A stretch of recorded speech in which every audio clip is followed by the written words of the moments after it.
नमस्कार विद्यार्थी मित्रांनो, सर्वप्रथम आपण 11वी पास झाल्याबद्दल आपणा सर्वांचं हार्दिक अभिनंदन. त्याचबरोबर आपण 11वी पास होऊन 12वी विज्ञान वर्गात प्रवेशित झाला आहे, त्याबद्दल 12वीच्या वर्गात आपलं स्वागत आहे. आणि सर्वांना माहीतच आहे की करोना या विषाणूच्या प्रादुर्भावामुळे साऱ्या जगात थैमान घातलेलं आहे आणि यामुळे आपल्याला कुठल्या काळजी घ्यायला पाहिजे ते आपण सुरुवातीला बघू. आणि सर्वप्रथम आपण जर आवश्यक असेल तरच घराच्या बाहेर पडायचं, जर आवश्यक नसेल तर घराच्या बाहेर पडू नका. दुसरी गोष्ट, कारणाशिवाय घराच्या बाहेर पडू नका. अर्जंट काम असेल तरच घराच्या बाहेर पडा. नंतर दुसरी गोष्ट, वारंवार हात स्वच्छ साबणाने किंवा हँडवॉशने धुवा, सॅनिटायझर लावा किंवा बाहेरून आल्यानंतर हँडवॉश करा, बरोबर. आणि त्याचप्रमाणे बाहेर जाताना मास्क आणि सोशल डिस्टन्सिंग या दोन गोष्टींचा कडेकोट पालन करायचे, बरोबर. तर आणि त्याच दृष्टीने आता याच करोनाच्या पार्श्वभूमीवर आपण ऑनलाईन क्लास सुरू करत आहोत आणि त्यामुळे आपल्याला सगळ्यांनाच माहिती आहे की physics, chemistry, biology, math, English, Marathi, बरोबर, या सर्वच विषयांचा अभ्यासक्रम या वर्षापासून बदललेला आहे. आणि या बदलत्या अभ्यासक्रमात आपण सर्वप्रथम आपला फिजिक्स विषयाबद्दल थोडासा जाणून घेऊ. आणि त्यामध्ये मागील अभ्यासक्रमाचं जर आपण कंपॅरिझन केलं तर मागच्या अभ्यासक्रमात आपल्याला फिजिक्समध्ये एकूण 20 चॅप्टर होते आणि यावेळेस जर आपण अभ्यासक्रमात बघितलं तर यावेळेस आपल्याला फिजिक्समध्ये एकूण 16 चॅप्टर आहेत, बरोबर. तर यात काही टॉपिक्स हे मर्ज केलेले आहेत, तर काही नवीन टॉपिक्स त्याच्यामध्ये ॲड झालेले आहेत.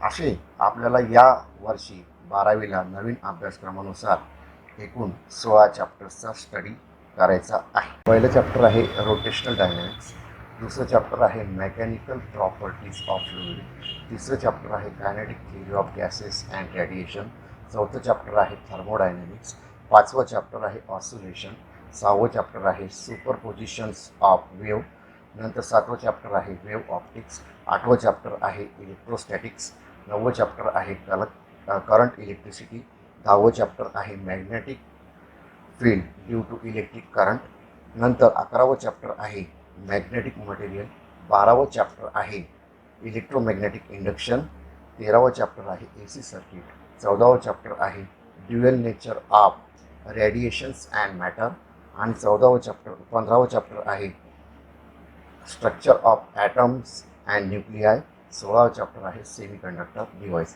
अशा पद्धतीने आपल्याला पूर्ण वर्षभरात या 16 चॅप्टर्सचा स्टडी करायचा आहे आणि आपल्याला एक्झाम द्यायची आहे, बरोबर. तर सर्वप्रथम आपण पहिल्या चॅप्टरकडे जाऊ. आपण मागच्या वर्षी 11वीला सर्क्युलर मोशन हा भाग अभ्यासलेला होता, बरोबर. तर सर्क्युलर मोशन म्हणजे काय? What is and circular motion? What is a circular motion? आता सर्क्युलर मोशनचा आपण विचार केला तर ज्यावेळेस एखादा पार्टिकल किंवा ऑब्जेक्ट हा सर्कलच्या सर्कम्फरन्सवर मूव्ह होतो त्यावेळेस त्या ऑब्जेक्टच्या किंवा पार्टिकलच्या मोशनला सर्क्युलर मोशन असं म्हणतात. आता सर्क्युलर मोशनची डेफिनेशन काय तयार होईल मग? Every particle is moving along the circumference of a circle, then the motion of the particle or object is called as circular motion. आता याचे एक्झाम्पल्स कुठले कुठले आहेत सर्क्युलर मोशनचे?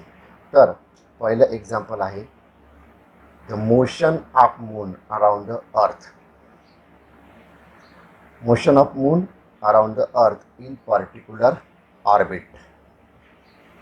हे पहिलं एक्झाम्पल झालं.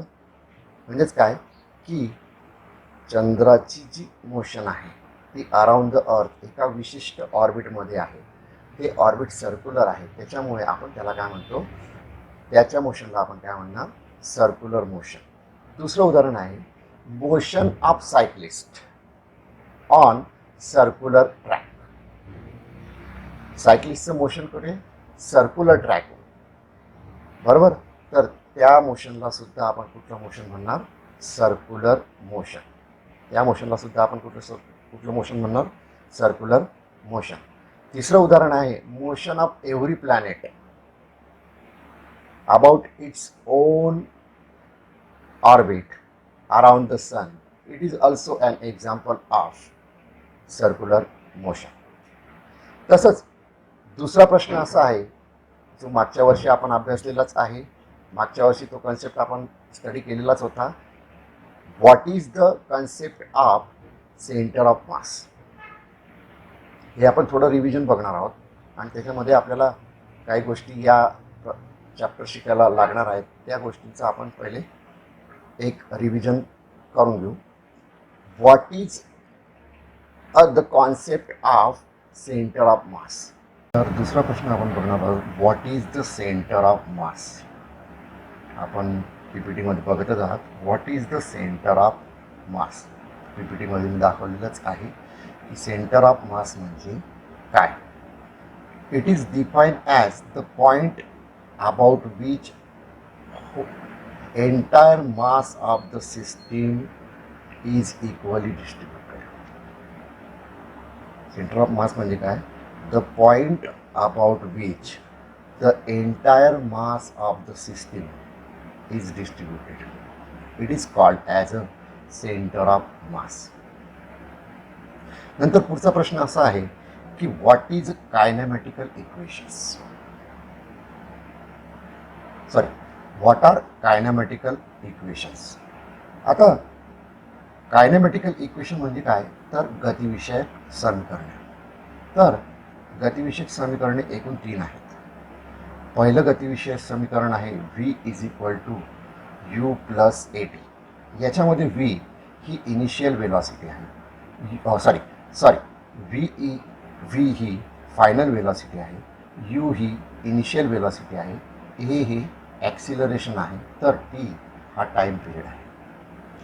दुसरं कायनेमॅटिकल इक्वेशन असं आहे s is equal to u t plus half a t square.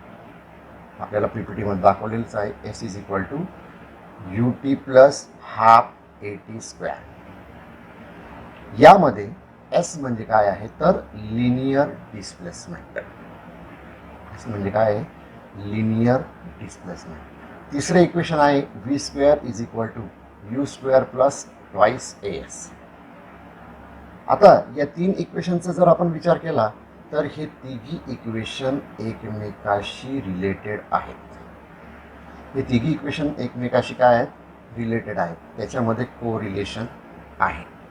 त्याच्यानंतर आपला पुढचा प्रश्न असा आहे रिव्हिजनचा, तो असा की do you know the real and pseudo forces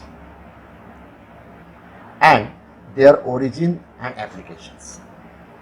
real and pseudo forces. तर रियल फोर्स म्हणजे काय, in a real forces are those which arises due to actual interaction of 2 bodies. Real forces म्हणजे काय की ज्यावेळेस 2 बॉडीमध्ये इंटरॅक्शन होतं त्यावेळेस त्या 2 बॉडीतील फोर्स, इंटरॅक्शन होताना जो त्या 2 बॉडींच्या मध्ये फोर्स असतो त्याला आपण काय म्हणतो, रियल फोर्स म्हणतो. त्याला आपण काय म्हणतो, रियल फोर्स. 2 बॉडींच्या इंटरॅक्शन होतं त्यावेळेस त्या 2 बॉडींमध्ये जो असलेला फोर्स असतो त्याला आपण काय म्हणतो, रियल फोर्स असं म्हणतो. That is in real forces are those which arises due to actual interaction of object. Actual interaction between the object म्हणजेच काय, in real forces in real forces are those arises due to actual interaction of